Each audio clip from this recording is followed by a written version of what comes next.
하나님의 평안이 여러분 모두에게 함께 하시기를 바랍니다. 할렐루야. 사랑하는 성도 여러분, 오왕동 목사입니다. 오늘은 좋은 날 보기 원하는 자가 사용할 언어에 대해서 말씀을 드리겠습니다. 먼저 성경 말씀은 베드로전서 3장 10절부터 11절 말씀입니다. 그러므로 생명을 사랑하고 좋은 날 보기 원하는 자는 혀를 금하여 악한 말을 그치며 그 입술로 거짓을 말하지 말고 악에서 떠나 선을 행하고 화평을 구하며 그것을 따르라. 여성의 뇌라고 하는 책에 따르면 여성은 하루 평균 2만 단어를 말하는 반면에 남자는 7천 단어를 사용한다고 합니다. 문제는 일상에서 하는 이러한 많은 말들이 관계를 만들고 사람을 만들고 세상을 만들고 나의 일생을 값지게도 천하게도 성공을 하게도 실패를 하게도 만든다라고 하는 것입니다. 전적인 발명가 에디슨이 초등학교 때 전응아로 취급받고 퇴학을 당했다는 것은 유명한 이야기입니다. 에디슨은 큰 성공을 거둔 후 기자들로부터 당신의 성공 비결은 무엇입니까? 라고 질문을 받았을 때에 그는 주저없이 어머니에게 영광을 돌렸습니다. 어머니는 학교에서 말썽을 피우고 적응을 못한다는 이유로 쫓겨난 저에게 오히려 실망하지 마라. 너는 상상력도 풍부하고 호기심도 많지 않니? 넌 마음만 먹으면 무엇이든지 할 수 있어. 난 내가 반드시 훌륭한 사람이 될 거라고 믿는다. 라고 말씀해 주셨습니다. 그때 어머니가 퇴학을 맞고 돌아와 낙심하고 있는 저에게 책망과 질책만 하셨다면 오늘날의 저의 모습은 없었을 것입니다. 그렇습니다. 이렇게 사랑하는 사람의 말 한마디는 성공도 실패도 하게 만드는 것입니다. 그러면 오늘 우리는 어떻게 해야 될까요? 첫째로 좋은 말의 씨를 심어야 합니다. 제가 결혼식을 앞두고 주보를 만드는데 아내가 수줍게 시 한 편을 내밀었습니다. 그 시에는 부주의한 말 한마디가 싸움의 불씨가 되고 잔인한 말 한마디가 삶을 파괴합니다. 쓰디쓴 말 한마디가 증오의 씨를 뿌리고 무례한 말 한마디가 사랑의 불을 끕니다. 은혜스러운 말 한마디가 길을 평탄하게 하고 즐거운 말 한마디가 하루를 빛나게 합니다. 때를 맞는 말 한마디가 긴장을 풀어주고 사랑의 말 한마디가 축복을 줍니다. 말 한마디라고 하는 무명의 시인이 쓴 시였습니다. 당시 마음이 여린 아내는 이 시를 건네주면서 우리의 가정만큼은 항상 평화가 깃들기를 소원했던 것입니다. 그러나 오랜 시련이 끝나고 난 후에야 이 시를 실천하며 살아갈 수가 있게 되었습니다. 둘째로는 생각하고 말을 해야 됩니다. 인간은 무심코 일상적으로 사용하는 말을 통해 상상 이상으로 다른 사람을 아프게도 행복하게도 할 수 있다고 하는 사실을 알아야 합니다. 말을 할 때 일어나는 과정을 보면 내 입에 나간 말은 상대방에게 어떤 형태로도 영향을 미치고 그리고 그 말이 상대방의 머리에 도착했을 때 나에 대한 평가를 하게 만듭니다. 그리고 그로 인해 평가가 끝난 후에는 그 사람에게 나에 대한 인상을 각인시키는 역할을 하게 됩니다. 그 일로 인해 가지고 나에 대해서 좋은 상급이 되거나 혹은 불이익이 되돌아오게 되는 것입니다.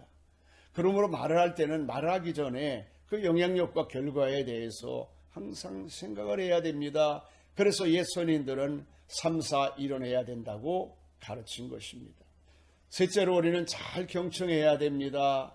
우리는 하루에도 수많은 사람을 만나서 대화를 합니다. 이때 우리는 나의 이야기를 하는 것도 중요하지만 상대방의 이야기를 잘 들어주므로 상대방의 마음이나 처해진 입장을 잘 헤아릴 수가 있고 상대방의 마음을 잘 정리해주는 역할도 하게 됩니다. 또한 상대방의 경륜이나 지식이나 그만이 갖고 있는 세상을 살아가는 소중한 정보를 얻게도 됩니다. 그러므로 성경은 듣기는 속히 하고 말하기는 더디하라 말씀을 하신 것입니다. 넷째로 열린 대화를 해야 합니다. 무엇보다도 언제고 만나고 싶고 대화하고 싶은 사람은 나의 이야기를 경청해 주면서 아 그렇군요 맞습니다 그런가요 하고 진심을 담아서 리액션을 해주는 사람입니다. 그리고 또 의견이 다를 때는 제 생각에는 이렇지만 당신의 생각은 어떠신가요? 하고 열린 질문을 하며 대화를 편안하게 리드하는 사람입니다. 이런 사람과의 대화는 항상 즐겁고 행복하기 때문에 그 곁에 좋은 사람들이 많이 있게 마련입니다. 다섯 번째로는 진실한 마음으로 대화를 해야 됩니다.